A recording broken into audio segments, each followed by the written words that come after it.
आदित्य ठाकरे यांचे निकटवर्ती असलेल्या सूरज चव्हाण यांच्यावर ईडीनं अटकेची कारवाई केली आहे।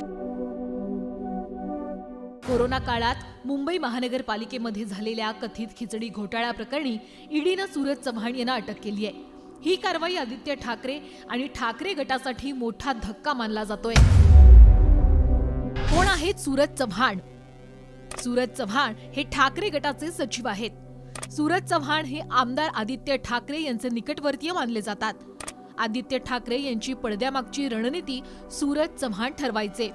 विविध निवडणुकात पडद्यामागची सूत्र चव्हाण यांच्या हाती होती। मुंबई विद्यापीठ सिनेट निवडणूक, महापालिका निवडणूक आणि विधानसभा तसंच लोकसभेच्या निवडणुकीचा त्यांचा बारीक आकडेवारीचा अभ्यास आहे। कोविड घोटाळा प्रकरणामध्ये सुजित पाटकरसह सूरज चव्हाण यांच्या घरीही ईडी छापेमारी झाली। चव्हाण यांच्यावर कोरोना काळात गरिबांना वाटण्यात आलेल्या खिचडीत भ्रष्टाचार केल्याचा आरोप आहे।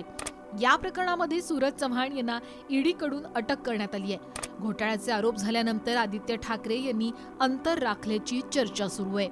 खिचडी घोटाळा नेमका आहे तरी काय? मुंबई महापालिकेचा कोरोना काळातील कथित बॉडी बॅग घोटाळा चर्चेत असतानाच आता आणखीन एका घोटाळा प्रकरणी कारवाई सुरू झाली आहे।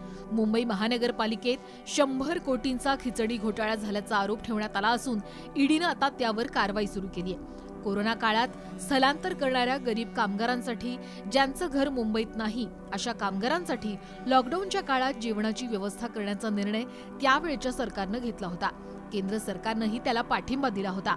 मुंबई महापालिकेनं एकूण 52 कंपन्यांना खिचडी देण्याचे कॉन्ट्रॅक्ट दिलं होतं। सुरुवातीच्या 4 महिन्यांच्या काळात 4 कोटी खिचडी पॅकेट्स वाटण्यात आल्याची माहिती मुंबई महापालिकेनं दिली। या कामात घोटाळा केल्याचा आरोप भाजपचे नेते किरीट सोमय्या यांनी केला। आदित्य ठाकरे यांचे निकटवर्तीय चव्हाण यांचं नाव यामध्ये घेण्यात आलंय। ब्युरो रिपोर्ट, साम टीव्ही न्यूज, मुंबई।